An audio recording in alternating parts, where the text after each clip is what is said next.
Talking about all things related to real estate, entrepreneurship, and about business. Very first guest that we have in the studio, she has been a realtor and in the real estate market, longtime Houston resident, Shaeena Akram. We'd like to welcome her into the show. Shaeena, welcome to It's All About Real Estate show. How are you this evening? I'm doing great, Cash. Thanks for having me. Glad to have you here in the studio talking about something near and dear to you and something that you've been quite passionate about. Tell us how you became a realtor, how you got into real estate. So I got into real estate because I was so interested in investments, and you being one of my realtors in the past kind of encouraged me to go ahead and get my license. Absolutely. Which I have to say thank you.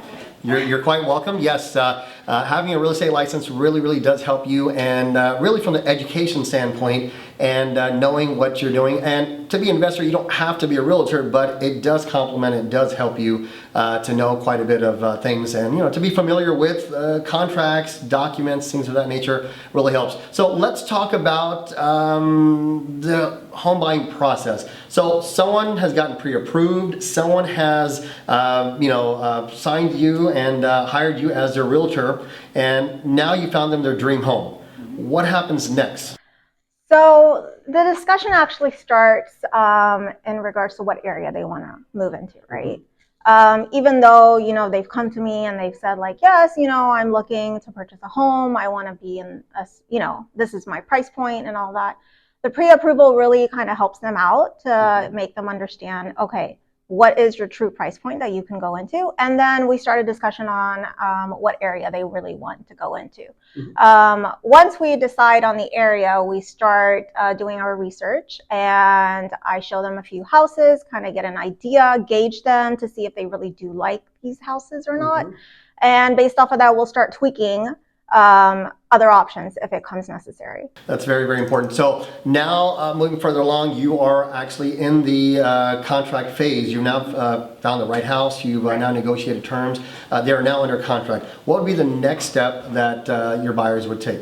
So the next step would be that once the contract gets signed, it's executed, the buyer has within 3 days to turn in their option fee. Along with the option fee, they have to turn in their earnest money as well. So both of these items actually get sent to the title company. And once the title company receives it, at that point, the buyer has a time period, which is called the option period, to start their process of doing an inspection. Okay, so these two checks you talked about, earnest money and option fee, they're turned into the title company so that way a person can have them stake in the game. Is that correct? Right. Got it. This option period, what's the main goal? What's the main purpose of it? So the option period, it's actually a designated number of days that's written in the contract. And within that time period, the buyer has the option to do an inspection. And the realtor on the other end, once the inspection is received, possibly would go back to the seller, realtor, and discuss about possibly doing any negotiations and repairs if needed. Great. That is great to know that, they have that option period. If for some reason during that option period, they change their mind, they choose not to move forward, can they back out of that without losing any substantial amount of money? So yes, they can back out, but they will end up likely losing their option fee. So a couple $100 basically. Probably, yeah. Okay. Earnest money, how much is that usually? Earnest money usually is 1% of the purchase price. Okay, so $400,000 house, $4,000. They get that back, but they lose their $200-300 to $250. Okay, so let's hypothetically say that your client is now moving forward. They've negotiated terms on the house. They've negotiated terms in terms of the repairs and move forward there. What's the next step, or is there any other next fee that they have to pay? If they are getting a loan, there likely will be an appraisal fee and a survey fee. Okay. So the survey fee and the appraisal fee is part of your loan package that the lender will execute that on their end. Also, there will be an additional fee that comes from the title company as well. Is that something that is negotiable? That's something that the seller can pay, buyer can pay? I think we're talking about the title company, title fee, owner's title policy. Yes. So that is negotiable, and that's actually going to be in the contract itself. Well, ladies and gentlemen, you're tuned into It's All About Real Estate show right here. We have realtor Shaeena Akram here talking about the real estate process. When a person gets to find that dream home, they're now under contract. How long is that normal contract period, meaning from contract to close? How long roughly are we talking about? If you have a loan, that might take some time. Typically loans would close within 30 to 45 days. Okay.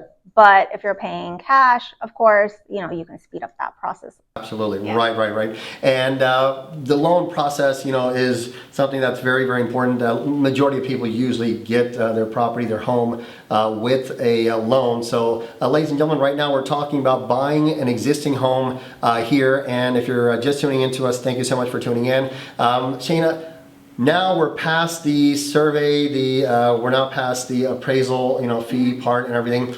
Day of closing. Before we get to that, 3 days before they get something that's called a closing disclosure, the CD. What is the purpose of that? What can they expect to see on there? So the closing disclosure is basically a statement that allows the buyer to know what the terms are for their loan, right? But on the other end, you will also get another statement that's going to be from the title company. Okay.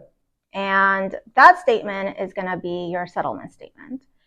Yep. And so the settlement statement basically outlines also any information regarding, the cost that's associated with purchasing your house and what amount you need to bring to closing. So the settlement statement, if I can just kind of backtrack here, will have all of your costs that you have at the same time, how much money is due at closing, and of course it'll also have your interest rate. Yes, it will. Great. And that's basically what you have at closing that you sign. Yes. When you get to the title company for your closing, what can you expect to happen at closing? So when you get to the title company at closing, prior to that, they will actually let you know what amount you need to bring. So make sure that you look at that amount and you actually bring in either a cashier's check or it will be a wire payment that you can send to the title company. So day of closing or prior to the actual walking into and doing the closing, the funds must be brought in, whether in the form of a cashier's check or a wire, basically. Okay, great. So at the closing, how long is the closing process, the day of the closing, and explain that a little bit to us. Closing process typically does not take that long. I mean, you can really do it within one day. Preferably most banks, they end up closing wire payments and everything by 2-3 o'clock. So within one day. Okay, so the actual signing of the paperwork and doing everything there at the title company, probably an hour and a half. Oh yeah, sometimes less. So two things actually happen.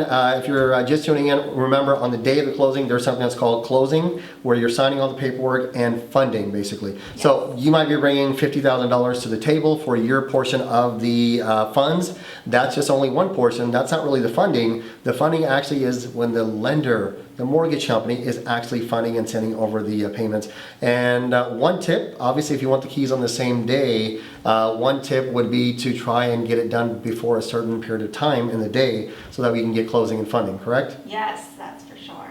Absolutely. So that time typically we recommend to get done before 3 o'clock. If you're going for a 3 o'clock closing, most likely the funding will happen the next day. If that's a Friday, that's going to be Monday morning. That will happen. So keep those things in mind. A lot of these things, realtors may not tell you, your title company may not tell you, the lender may not tell you. But yes, if you're looking to get your home closed and funded on a certain day, you need to express that to your realtor, lender, title company, because you may have movers. A lot of people don't plan. They just go, and that's the purpose of today's show and every show, to help you understand to make sure that you can identify problems before they happen, because you rather have an ounce of prevention before a pound of cure. You don't want to know that, hey, we're not closing today, sorry, you got movers coming tomorrow morning at 9 a.m. It's a Friday, now you're closing on a Monday. So all of these kind of things need to be, possibly looked at and taken care of before the day of the closing. And if there are going to be hiccups in your closing process, you want to know those kind of things beforehand. That's why it's so important that you listen into the show and make sure that you understand. And starting next month, in the month of November, we're going to actually allow you guys tuning into us to actually call the studio and ask your questions, whether you're tuning into us on social media, you're tuning into us on 95.1 FM here in Houston from our social media and our different ways, apps, and website, singyouthradio.com. You guys will be able to call into the studio, ask questions, what if situations, kind of things like that. We'll do our best to answer questions to do that. But today, Shaeena, thank you so much for joining us on air. This was a wealth of knowledge for even me as a realtor to know the process, and I'm sure our listeners and our viewers are going to definitely be able to take advantage of this. Thank you so much for joining us. We'll be back right here in just a few minutes. And this is, once again, it's All About Real Estate Show with your realtor host, Cash Gaddy. We'll be right back.